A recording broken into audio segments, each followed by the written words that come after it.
Assalamualaikum warahmatullahi wabarakatuh. Pemirsa Harmoni Ramadan dimanapun Anda berada, Alhamdulillah Rabbil Alamin. Tak terasa kita sudah berada di penghujung Ramadan, yang artinya tidak lama lagi kita akan memasuki Hari Raya Idul Fitri, yang mana sudah menjadi sudah menjadi tradisi di negara kita, bahwa ketika Idul Fitri datang, kita akan bersilaturahim, saling memaafkan satu sama lain. Sudah turun-temurun barangkali.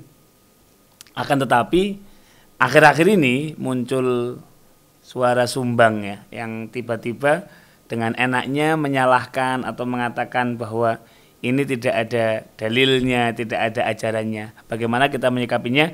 Kita simak video berikut ini. Emang halal bihalal apaan sih? Halal bihalal apaan nih? Halal bihalal. Emang apaan halal bihalal? Apaan ya?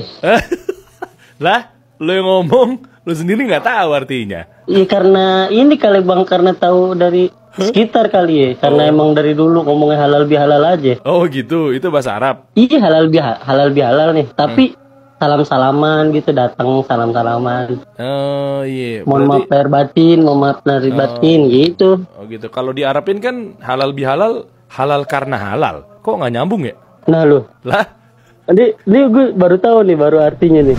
Idul Fitri ini artinya Id, kembali. Fitri ini menggunakan ta, yakni artinya makan pagi, futur. Bukan kembali suci. Nggak ada satu dalil pun yang menerangkan Nabi mengajarkan kita untuk maaf-maafan, tidak ada. Jadi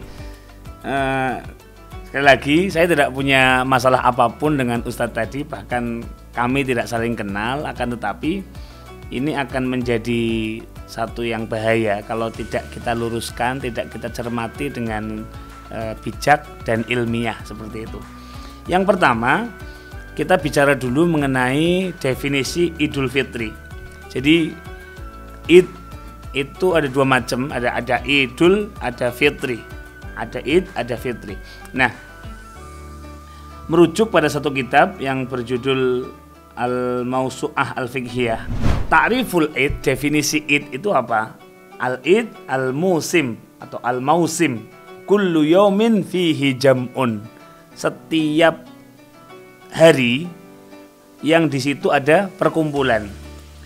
Wa huwa ismun lima ya'udu minal ijtima', satu nama yang digunakan untuk sesuatu yang di situ terjadi perkumpulan yang berulang-ulang. Al-ami, ada yang bersifat tahunan, ala wajhin mu'tad, dengan cara-cara yang telah disepakati atau terbiasa. Aidin bi'audis sanah, yang mana ini berulang dari tahun ke tahun. Ini nanti akan ada hubungannya dengan doa yang kita baca di Indonesia. Misal minal aidin wal faizin, moga-moga kita termasuk orang yang aid, kembali. Kembali itu gimana? Ada dua macam, kembali suci, bisa dikatakan kembali menjumpai Ramadan yang akan datang.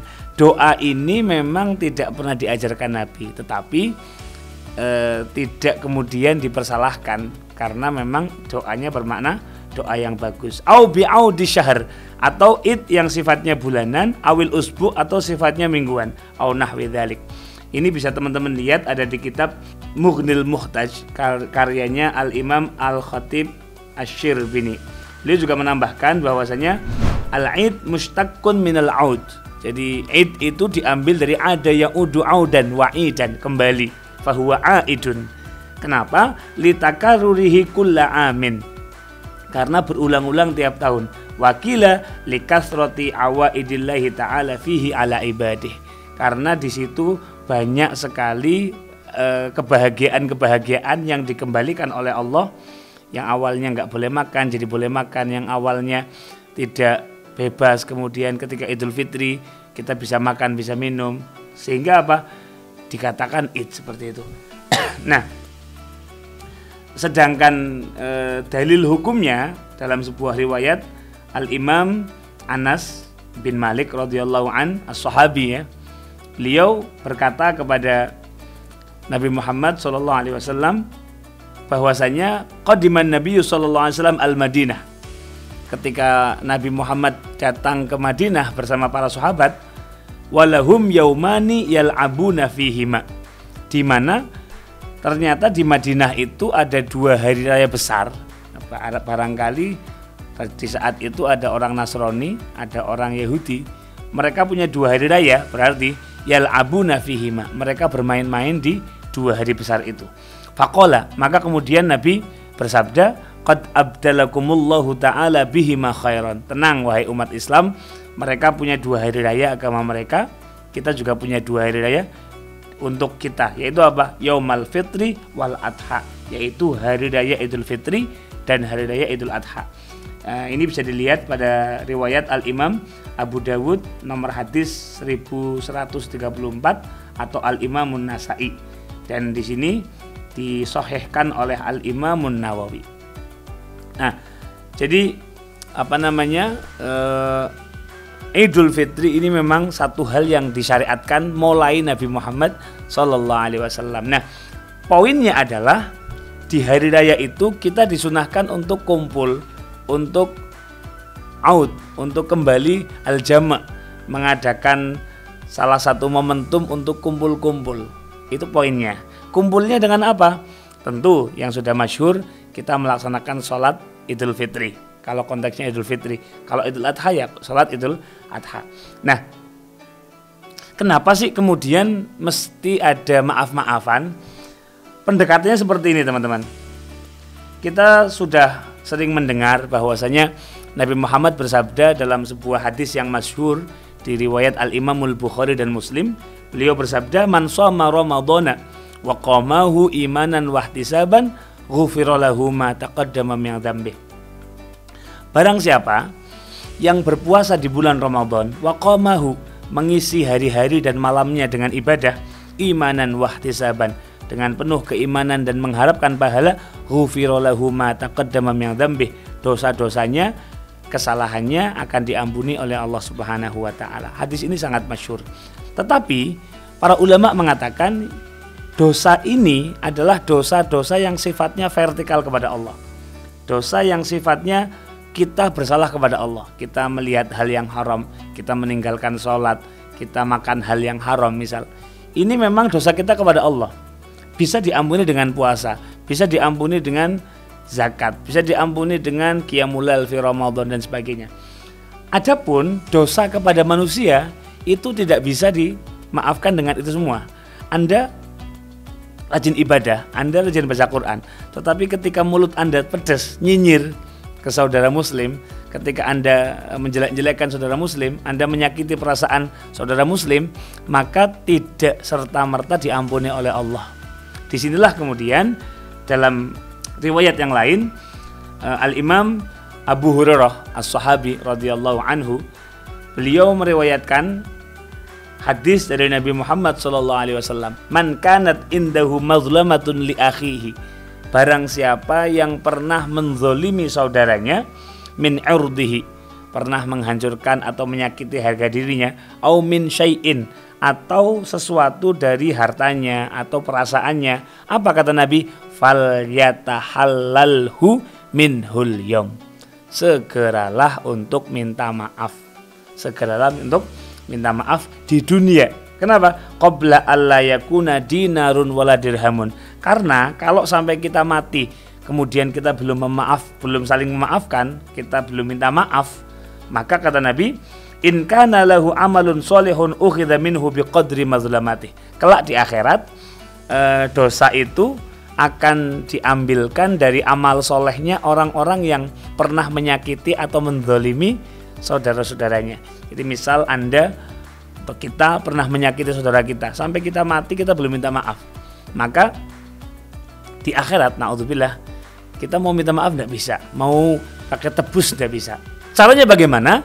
Maka kata Nabi SAW, kebaikannya, ibadahnya, orang yang senang menyakiti, yang senang nyinyir, yang senang ngerasani, kebaikannya akan diambil, dikirimkan, dikasihkan kepada orang yang pernah disakiti.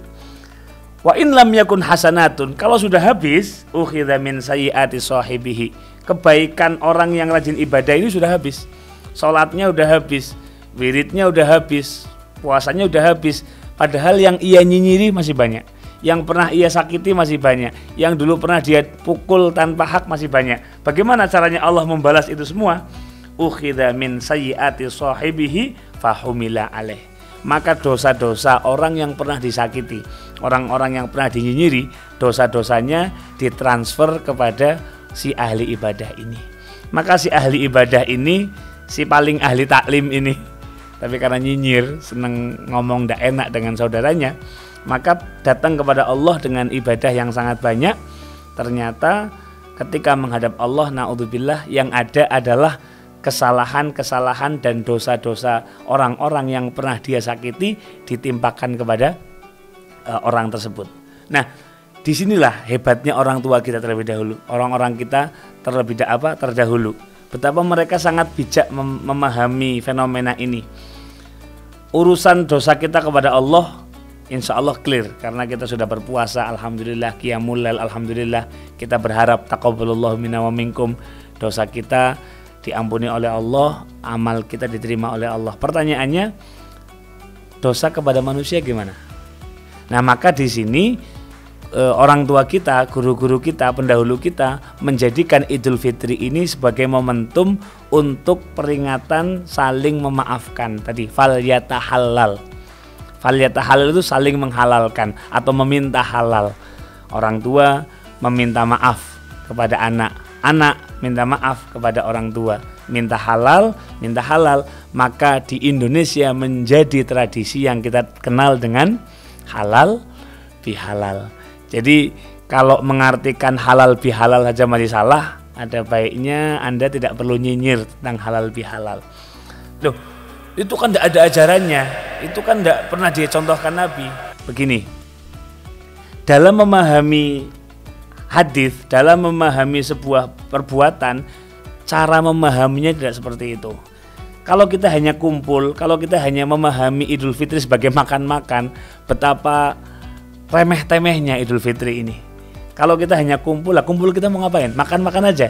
Ya tentu kita jadikan momentum, rutinitas untuk saling memaafkan satu sama lain. Mana yang salah? Apakah Nabi pernah melarang kita minta maaf di hari Idul Fitri? Wah, itu kan mengkhususkan. Oh, kalau begitu Anda tidak boleh bikin taklim bulanan. Kalau taklim bulanan tidak perlu akhir bulan atau tidak perlu awal bulan. Nah, tentu memahami hadis, memahami sesuatu tradisi, adat istiadat tidak seperti itu caranya. Tetapi dengan melihat esensinya. Kita melihat halal bihalal, apa isinya? Yang pertama, saling memaafkan, itu anjuran Nabi. Yang kedua, silaturahim. Man sarahu an yabsatallahu fi rizqihi wa yunsha'alahu fi aqibatihi wa yutawwala lahu fi umrihi falyasil rahimah. Barang siapa yang kepengen rizkinya dilapangkan, umurnya diberkahi, masa depannya atau karirnya dibaguskan oleh Allah, falyasil rahimah, maka buatlah silaturahim. Maka apa yang salah dengan halal bihalal? Nah, semoga dengan adanya ini semua kita semakin bijak untuk memahami esensi dari halal bihalal dan berbagai macam tradisi di dalamnya. Intinya, selagi tidak ada yang bertentangan dengan syariat, itu sama sekali tidak dilarang. Dan bagi Anda yang belum tahu atau belum mengerti, ada baiknya jangan nyinyir dulu. Tanya kepada yang mengamalkan, izinkan kami untuk menjawab. Sehingga nanti halal bihalal ini, Idul Fitri ini tidak jadi momentum untuk saling menyalahkan atau saling menyinyiri. Demikian, semoga menjadi ilmu yang bermanfaat. Assalamualaikum warahmatullahi wabarakatuh.